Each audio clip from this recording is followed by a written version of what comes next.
Avant de commencer, si ce genre de rappel te fait du bien, abonne-toi à la chaîne et active la cloche. Ça m'aide énormément et ça te permettra de ne rater aucun rappel. Est-ce que tu t'es déjà demandé pourquoi Allah, celui qui t'aime plus que ta propre mère, permet que tu souffres? Pourquoi il laisse cette maladie s'installer, ce mariage se briser, ce travail te glisser entre les mains, cette solitude te ronger la nuit? Wallahi, si tu savais ce qui se cache derrière chaque larme que tu as versée cette année, tu ne pleurerais plus de la même façon. Tu pleurerais peut-être encore, mais de gratitude.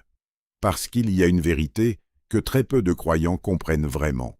L'épreuve n'est jamais une punition gratuite. Jamais. Et aujourd'hui, je vais te donner 7 signes. 7 signes concrets, tirés du Coran et de la Sunna, qui te montrent que ce que tu es en train de vivre, aussi douloureux soit-il, cache un bien qu'Allah t'a déjà réservé, et qu'il connaît, alors que toi tu l'ignores encore. Reste jusqu'à la fin, parce que le 7e signe est celui que presque personne ne voit venir. Harry, avant de rentrer dans les 7 signes, il faut qu'on pose une base solide, parce que beaucoup de gens vivent l'épreuve comme une trahison. Ils se disent, si Allah m'aimait vraiment, il ne m'aurait pas laissé vivre ça. Et c'est exactement l'inverse de ce que nous enseigne notre religion. Allah dit dans la sourate Al-Baqarah, verset 155, que sans aucun doute, il va vous éprouver par un peu de peur, de faim, de perte de biens, de personnes et de récoltes, mais qu'il annonce une bonne nouvelle à ceux qui sont patients. Regarde bien cette formulation, chers frères, chères sœurs. Allah ne dit pas « peut-être » que je vais vous éprouver. Il dit « certainement ». C'est une garantie. L'épreuve n'est pas une anomalie dans la vie du croyant. C'est une composante normale, prévue, annoncée à l'avance. Et juste après cette annonce de difficulté, Allah annonce une bonne nouvelle. Ce n'est pas un hasard de style. C'est une leçon. La difficulté et la bonne nouvelle sont liées. Elles viennent ensemble, comme les deux faces d'une même pièce. Et le prophète, que la paix et les bénédictions soient sur lui, a dit une parole qui devrait être gravée dans le cœur de chaque musulman. Aucune fatigue, aucune maladie, aucun souci, aucune tristesse, aucun tort, aucun chagrin. Même une épine qui le pique ne touche le musulman sans qu'Allah n'efface par cela une partie de ses péchés. Subhanallah. Réfléchis à ça un instant. Chaque micro-douleur de ta vie a une fonction. Rien n'est perdu, rien n'est gratuit. Alors maintenant qu'on a posé cette base, entrons dans les 7 signes. Numéro 1. Ton épreuve arrive juste après un moment de proximité avec Allah. Harry, remarque bien ce schéma dans ta propre vie. Est-ce que l'épreuve est arrivée juste après une période où tu t'es rapproché d'Allah? Après un ramadan intense, après une prière de nuit sincère, après une doua prononcée avec les larmes aux yeux? Ce n'est pas une coïncidence, c'est même, wallahi, un signe d'amour. Le prophète, que la paix soit sur lui, a été interrogé. Quelles sont les personnes les plus éprouvées? Il a répondu, les prophètes, puis les plus vertueux, puis les plus vertueux après eux. L'homme est éprouvé selon sa religion. Si sa religion est solide, son épreuve est renforcée.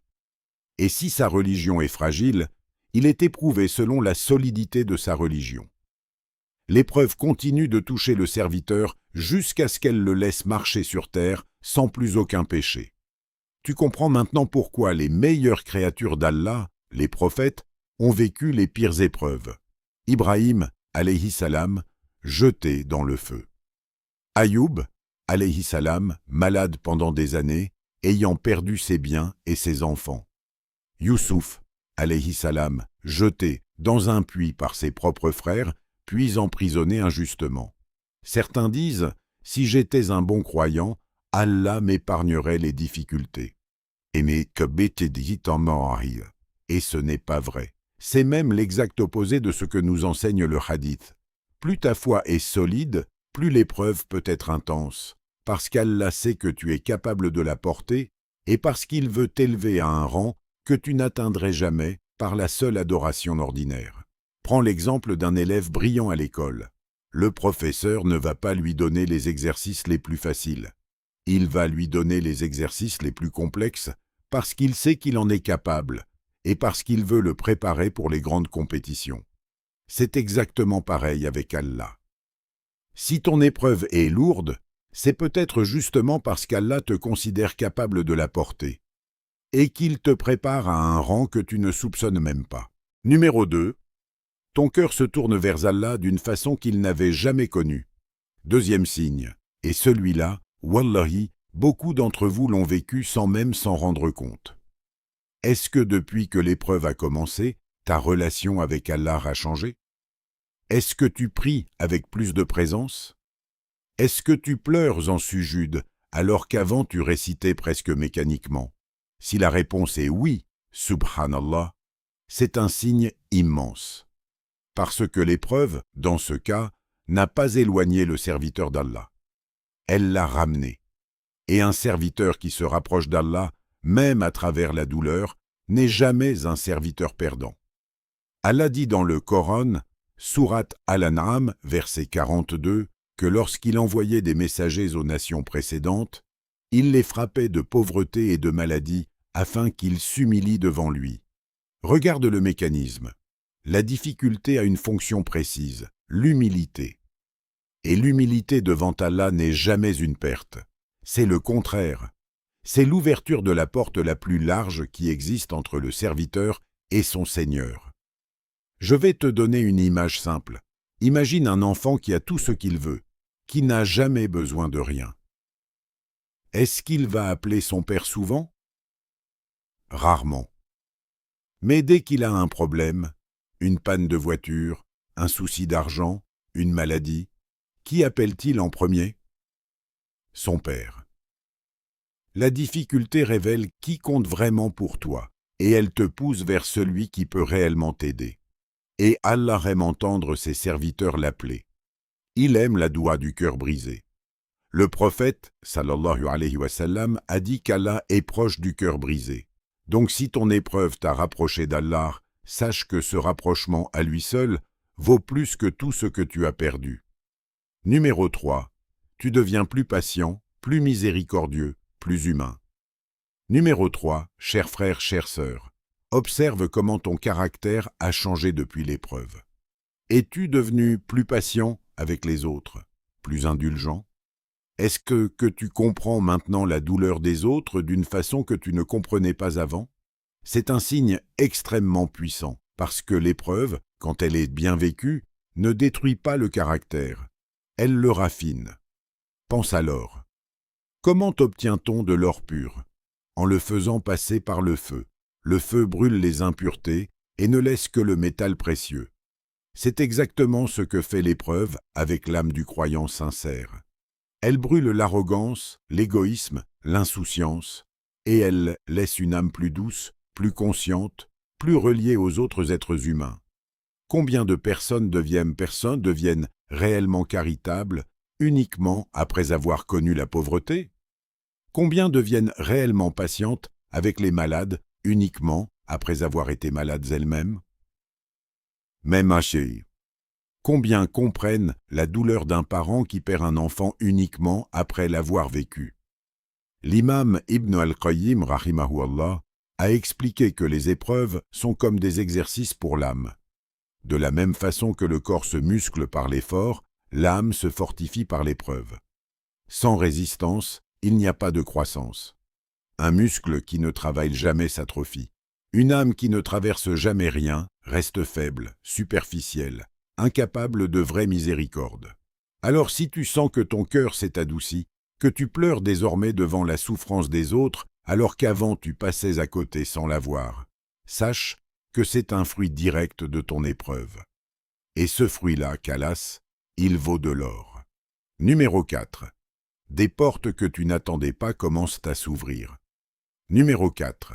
Est-ce que depuis ton épreuve, des opportunités inattendues sont apparues? Une rencontre providentielle? Une aide venue de nulle part? Une porte qui s'est ouverte alors que toutes les autres semblaient fermées? Harry, c'est exactement le mécanisme que décrit Allah dans la sourate At-Talaq, versets 2 et 3. Quiconque craint Allah, il lui donne une issue, et il le pourvoit d'où il ne s'attend pas. Regarde bien cette formulation, d'où il ne s'attend pas. Ce n'est pas la porte que tu avais imaginée, ce n'est pas la solution que tu avais planifiée. C'est une porte que tu n'aurais jamais vue toi-même, parce que ta vision estimée est limitée, alors que la vision d'Allah englobe tout. Prends l'histoire de Youssouf, alayhi salam. Jeté dans un puits par ses frères, la pire trahison imaginable. Vendu comme esclave. L'humiliation absolue. Emprisonné injustement après une fausse accusation, encore une injustice. Et pourtant, chaque étape de cette souffrance était en réalité une marche vers le trône. C'est en prison qu'il rencontre les deux hommes dont l'un deviendra son intermédiaire vers le roi. C'est à travers l'interprétation d'un rêve en prison qu'il devient le ministre le plus puissant d'Égypte. Si Youssouf, alayhi salam, avait pu voir l'avenir depuis le fond du puits, est-ce qu'il aurait désespéré? Non. Mais lui ne le savait pas. Toi non plus, tu ne le sais pas aujourd'hui. Mais le schéma est identique. Chaque humiliation, chaque trahison, chaque porte fermée dans sa vie était en réalité une brique posée vers quelque chose d'immense. Alors regarde ta propre vie, wallahi, avec un œil neuf. Cette porte qui s'est ouverte bizarrement, ce message reçu au bon moment, cette personne apparue exactement quand il fallait. Ce ne sont pas des coïncidences. C'est Allah qui exécute la promesse qu'il a faite dans son livre. Numéro 5. Tu commences à voir la fragilité de ce bas monde et tu t'y attaches moins. Numéro 5. Et celui-ci touche vraiment le fond du cœur. Est-ce que ton épreuve t'a fait comprendre à quel point ce bas monde est fragile, temporaire, insignifiant comparé à l'au-delà? Certains disent que perdre quelque chose de ce bas monde est toujours une perte pure. Et ce n'est pas vrai. Parfois, perdre une chose de ce bas monde est la façon dont Allah te sauve de t'y attacher trop fort, de faire de ce bas monde ton but final, alors qu'il n'est qu'un pont vers l'au-delà. Le prophète sallallahu alayhi wa sallam a dit que ce bas monde comparé à l'au-delà est comme si l'un de vous mettait son doigt dans la mer. Regardez ce qui en revient. Une goutte, c'est tout ce qu'est cette vie comparée à l'éternité qui t'attend. Et pourtant, combien d'entre nous vivent comme si cette goutte était l'océan tout entier? Combien pleurent une perte matérielle avec une intensité qu'ils ne mettent jamais dans leurs prières? L'épreuve, quand elle brise ton attachement à ce bas monde, te rend en réalité un service immense, même si elle est douloureuse sur le moment. Parce qu'un cœur détaché de ce bas monde est un cœur libre. Un cœur qui ne dépend plus des circonstances extérieures pour trouver la paix. Un cœur qui sait que sa vraie demeure n'est pas ici. Imagine un voyageur qui traverse un désert.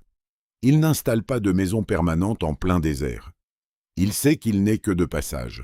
S'il perd un objet en chemin, il ne s'effondre pas parce que son but n'est pas le désert, c'est la destination finale. C'est exactement l'état d'esprit que l'épreuve peut enseigner. Tu es un voyageur, pas un habitant permanent de ce bas monde. Numéro 6. Ta doua devient plus sincère, plus précise, plus vivante. Numéro 6. Chers frères, chères sœurs. As-tu remarqué que depuis ton épreuve, tes invocations ont changé de nature? Avant, peut-être tu récitais des douas apprises par cœur sans vraiment y penser.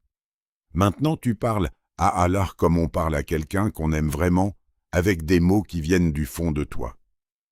C'est un signe magnifique parce que c'est exactement ce qu'Allah veut de toi. Une relation vivante, pas une routine mécanique. Le prophète sallallahu alayhi wa sallam a dit qu'Allah aime entendre la voix de son serviteur quand il l'invoque. Et il a dit que la doua du malade, comme celle de l'opprimé, n'a aucun voile entre elle et d'Allah. Certains pensent que l'épreuve les éloigne d'Allah parce qu'elle les brise. Et ce n'est pas vrai. C'est justement dans la brisure que la doua devient la plus pure, la plus proche d'être exaucée. Regarde la doua de Yacoub, alayhi salam, qui a pleuré la perte de Youssouf pendant des décennies sans jamais désespérer de la miséricorde d'Allah. Regarde la doua de Ayoub, alayhi salam, malade pendant des années, qui n'a jamais formulé une plainte contre Allah, mais simplement dit « Le mal m'a touché et tu es le plus miséricordieux des miséricordieux ». Cette doua-là, wallahi, contient une leçon immense. Ayoub, alayhi salam, ne demande même pas explicitement la guérison. Il expose sa situation à Allah et rappelle sa miséricorde. C'est le sommet de la confiance. Et cette confiance-là ne naît jamais dans le confort, elle naît dans l'épreuve. Si ta doua est devenue plus sincère, plus profonde, plus habitée depuis ton épreuve, sache que tu es en train de vivre exactement ce qu'Allah veut construire en toi. Numéro 7. Tu ressens une paix intérieure malgré la douleur extérieure. Et voici le 7e signe, celui que je t'avais promis en introduction, celui que très peu de gens identifient. Est-ce que malgré la douleur, malgré les larmes, tu ressens au fond de toi une paix étrange, une certitude que tout va bien se passer, même si tu ne sais pas comment? Harry, ce sentiment-là a un nom en islam. C'est la sakina, la quiétude qu'Allah fait descendre sur le cœur de ses serviteurs sincères. Allah dit dans la sourate At-Tawbah, à propos du prophète et d'Abou Bakr, réfugiés dans la grotte, encerclés par leurs ennemis. Il a fait descendre sa sakina sur eux et les a soutenus par des soldats invisibles. Regarde la situation. Ils étaient littéralement encerclés, la mort semblait certaine, et pourtant le prophète dit à Abou Bakr, radiyallahu anhu, ne t'attriste pas, Allah est avec nous. Ce n'est pas de l'inconscience, c'est la sakina, cette paix qu'Allah dépose directement dans le cœur, indépendamment des circonstances extérieures. Si tu ressens cette paix étrange au milieu de ta tempête, cette petite voix intérieure qui te dit que tout ira bien, cette capacité à sourire malgré les larmes, c'est le signe le plus fort qu'Allah t'envoie. Parce que cette paix-là ne vient jamais du monde extérieur, elle ne vient jamais des circonstances, elle vient directement d'Allah, et elle n'est déposée que dans les cœurs qu'il aime et qu'il prépare pour quelque chose de grand. Pourquoi Allah ne t'explique pas tout de suite? Maintenant, laisse-moi zoomer sur un point que beaucoup de gens n'arrivent pas à digérer. Pourquoi Allah ne nous donne-t-il pas d'explication immédiate? Pourquoi devons-nous chercher des signes au lieu d'avoir une réponse claire, écrite noir sur blanc? Voici pourquoi tu vis cette épreuve, et voici ce qui t'attend. Regarde l'histoire de Moussa et Al-Khidr, alayhima salam, dans la sourate Al-Kahf. Al-Khidr accomplit 3 actions que Moussa, alayhi salam, un prophète, ne comprend pas et qu'il juge même injustes sur le moment. Il perce un bateau appartenant à des pauvres pêcheurs, il tue un jeune garçon innocent en apparence, puis il répare gratuitement un mur dans un village qui a refusé de les héberger. Moussa, alayhi salam, ne peut se retenir de protester à chaque fois. Et à la fin, Al-Khidr lui révèle la sagesse cachée derrière chaque acte. Le bateau a été endommagé pour le sauver d'un roi tyrannique qui confisquait tous les bateaux en bon état. Donc ce qui semblait être un dommage était en réalité une protection. Le jeune garçon aurait grandi pour être une source de souffrance immense pour ses parents croyants. Donc ce qui semblait être une tragédie était en réalité une miséricorde. Et le mur cachait un trésor destiné à 2 orphelins qui ne devaient le récupérer qu'une fois adultes. Donc ce qui semblait être un geste absurde était en réalité un acte de justice à long terme. Subhanallah. Un prophète d'Allah, Moussa alayhi salam, n'a pas eu accès à l'explication en temps réel. Il a dû faire confiance, puis comprendre après coup. Alors toi qui n'es pas un prophète, pourquoi t'attendrais-tu à comprendre immédiatement le sens de ton épreuve? C'est exactement le message de cette histoire. Le sens vient souvent après, jamais pendant. Et parfois, il ne vient même que dans l'au-delà. Mais il vient toujours. Rien de ce que tu traverses n'est absurde aux yeux d'Allah, même si ça l'est aux tiens aujourd'hui. Question de Amina, depuis Lyon. Cher frère, j'ai perdu mon travail il y a 6 mois, et depuis rien ne va. Comment savoir si c'est une épreuve avec un bien caché ou juste une punition pour mes péchés? Réponse. Amina, sache d'abord une chose essentielle. Pour le croyant, une épreuve n'est jamais purement une punition sans miséricorde mêlée. Même quand une difficulté est liée à nos péchés, Allah l'utilise pour nous purifier, pas pour nous détruire. Le signe que tu dois observer, c'est ta réaction. Est-ce que cette épreuve t'a rapproché d'Allah ou est-ce qu'elle t'en a éloigné? Si elle t'a rapproché, même un tout petit peu, même à travers la colère et les questions, alors elle est en train de faire son travail. Continue à faire istighfar, continue à chercher un travail avec sincérité, et fais confiance. Ce qui est écrit pour toi ne peut pas te manquer, et ce qui n'est pas écrit pour toi ne t'aurait jamais appartenu de toute façon. Question de Karim, depuis Bruxelles. Mes chers frères, ma mère est malade depuis des années, et je ne vois vraiment aucun bien là-dedans, juste de la souffrance pour elle et pour nous. Comment garder espoir? Réponse. Karim, Wallahi, cette question touche le cœur. Sache une chose. Le bien caché dans la maladie d'un proche n'est pas toujours visible du vivant de la personne, et ce n'est pas grave. Le prophète sallallahu alayhi wa sallam a dit qu'aucune fatigue, aucune maladie ne touche le musulman sans qu'Allah n'efface par cela une partie de ses péchés. Cette promesse s'applique à ta mère directement. Chaque jour de patience qu'elle vit est en train d'élever son rang au paradis.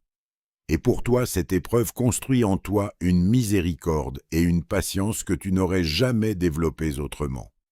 Continue à la servir, continue à faire doua pour elle, et sache que même la souffrance visible aujourd'hui se transformera en lumière le jour du jugement, quand ta mère verra le rang que cette maladie lui a offert. Question de Sarah, depuis Montréal. J'ai divorcé il y a 1 an après un mariage très difficile, et j'ai peur de ne jamais retrouver la paix. Est-ce que Allah peut vraiment transformer ça en quelque chose de bien? Réponse. Sarah, absolument, et je te donne un exemple direct. Aïcha, Radiya Allahu anha, a vécu l'accusation la plus douloureuse de sa vie, une calomnie qui a duré 1 mois entier, où même certaines personnes de son entourage doutaient d'elle. Elle a pleuré jour et nuit, et pourtant, cette épreuve a débouché sur la révélation de versets coraniques qui innocentent son honneur et qui seront récités jusqu'au jour du jugement, dans toutes les langues, par des milliards de musulmans. Aucune femme dans l'histoire n'a reçu un tel honneur. Ce qui semblait être la pire humiliation est devenu l'élévation la plus immense. Ton divorce n'est pas une fin, Sarah. C'est peut-être la fermeture d'une porte pour t'ouvrir une porte que tu n'imagines même pas encore. Continue à prier, continue à faire confiance, et laisse Allah écrire la suite. Question de Yacine, depuis Casablanca. Cher frère, j'ai des dettes énormes et je n'arrive plus à dormir la nuit tellement je suis stressé. Quel conseil pour tenir le coup? Réponse. Yacine, d'abord sache que le prophète, sallallahu alayhi wa sallam, cherchait lui-même refuge auprès d'Allah contre le poids de la dette, en disant qu'elle amène à mentir et à trahir ses promesses. Donc ton stress est légitime et reconnu par la Sunna elle-même.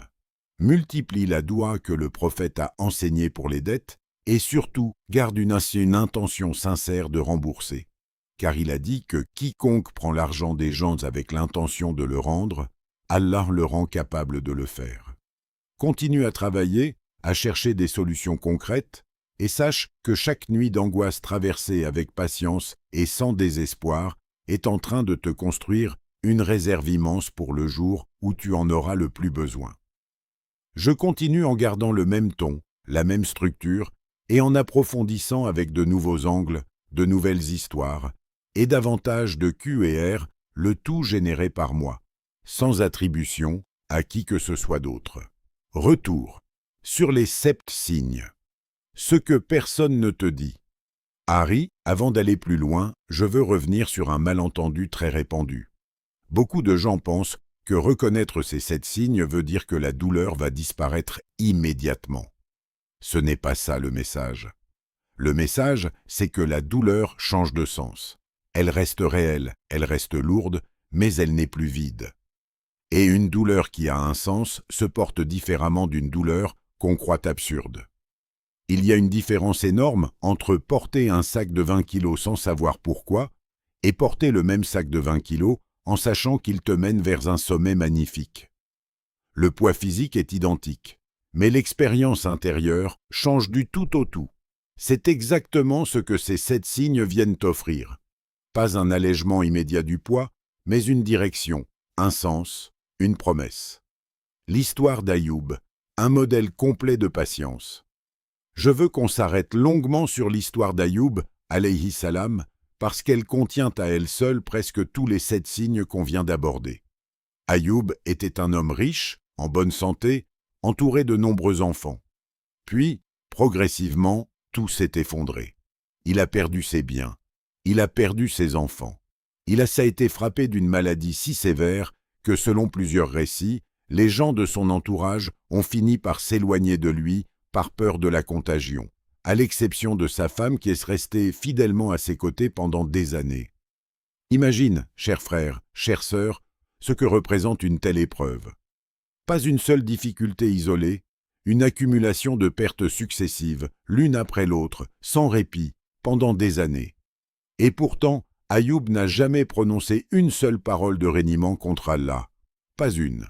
Sa seule plainte, formulée avec une politesse et une pudeur immense, a été « Le mal m'a touché, et tu es le plus miséricordieux des miséricordieux ». Regarde la structure de cette phrase. Il ne dit même pas « Pourquoi moi ?» Il ne dit pas « Qu'ai-je fait pour mériter ça ?» Il expose simplement sa situation, avec humilité, et il rappelle immédiatement dans la même respiration la miséricorde d'Allah. C'est un modèle de doua que très peu de gens arrivent à reproduire aujourd'hui. Et quelle a été la conséquence? Allah m'a répondu à son appel, a effacé son mal, lui a rendu sa famille, et l'a même doublé, selon les récits, autant que ce qu'il avait perdu, en plus d'une miséricorde de la part d'Allah, et un rappel pour tous ceux qui possèdent une intelligence. Le point clé ici, wallahi, c'est que la restauration n'est pas venue immédiatement. Ayoub a enduré des années avant que le soulagement n'arrive. Ça veut dire que si toi, aujourd'hui, ton épreuve dure depuis longtemps et que tu ne vois toujours pas d'issue, ce n'est pas un signe qu'Allah t'a oublié. Ayoub, un prophète, a attendu des années. Toi aussi, tu peux avoir besoin d'attendre. Mais l'attente n'est jamais un abandon. L'histoire de Yacoub, la patience qui dure toute une vie. Un autre exemple magnifique est celui de Yacoub, alayhi salam, le père de Youssouf. Pendant des décennies, il a pleuré la perte de son fils, au point que le Coran nous dit que ses yeux sont devenus blancs de tristesse alors qu'il retenait sa peine. Certains diraient, un prophète qui pleure pendant des décennies, c'est un manque de foi. Et ce n'est pas vrai. La tristesse et le chagrin ne sont pas incompatibles avec la foi. Ce qui compte, ce n'est pas l'absence de larmes, c'est l'absence de désespoir. Yacoub dit lui-même à un moment clé du récit qu'il ne se plaint de son chagrin et de sa tristesse qu'Allah seul, et qu'il ne désespère jamais de la miséricorde d'Allah, sauf les gens mécréants. Regarde ce que ça t'apprend, cher frère, chère sœur. Tu as le droit de pleurer. Tu as le droit d'être triste, même profondément, même pendant longtemps. Ce qui ferait de toi un croyant en difficulté, ce n'est pas la tristesse elle-même, c'est le désespoir de la miséricorde d'Allah. Tant que tu gardes cette petite flamme d'espoir allumée, même minuscule, même fragile, tu es exactement dans la posture de Yacoub, alayhi salam. Et quelle a été la fin de son histoire? Après des décennies de séparation, Yacoub retrouve Youssouf vivant, puissant, ministre d'un empire. La chemise de Youssouf est posée sur son visage, et sa vue lui revient. Le Coran nous montre que même une attente qui dure toute une vie peut se conclure par une réunion aussi belle qu'inattendue. L'histoire des compagnons de la caverne, la patience collective. Je veux aussi te parler des jeunes gens de la caverne, les Ashab al-Kahf, mentionnés dans la sourate Al-Kahf. Ce sont des jeunes croyants qui, face à la persécution d'un roi tyrannique qui voulait les forcer à abandonner leur foi, ont fui et se sont réfugiés dans une grotte.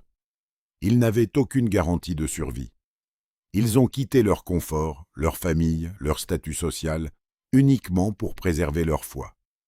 Et Allah les a fait dormir pendant plus de 300 ans, les protégeant dans cette caverne, jusqu'à ce que le contexte politique et religieux ait complètement changé et qu'ils puissent enfin vivre leur foi en paix.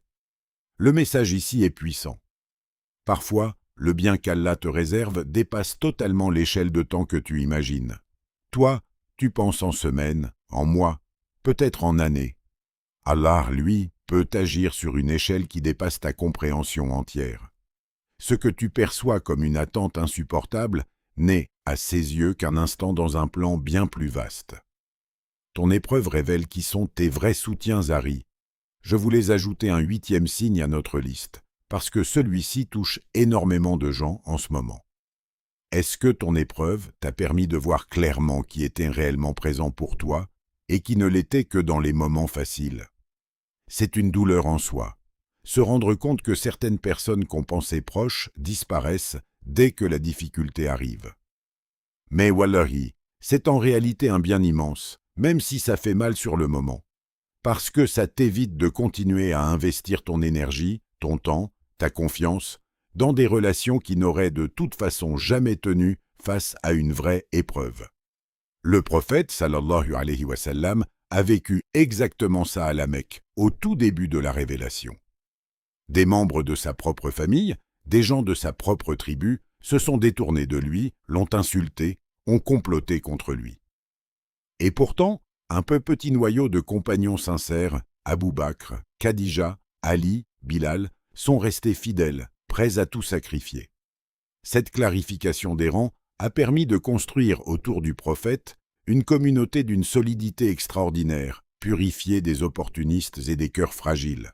Si ton épreuve t'a permis de voir clairement qui sont tes 2 ou 3 personnes réellement fiables, considère ça comme un tri fait par Allah lui-même, pour ton propre bien.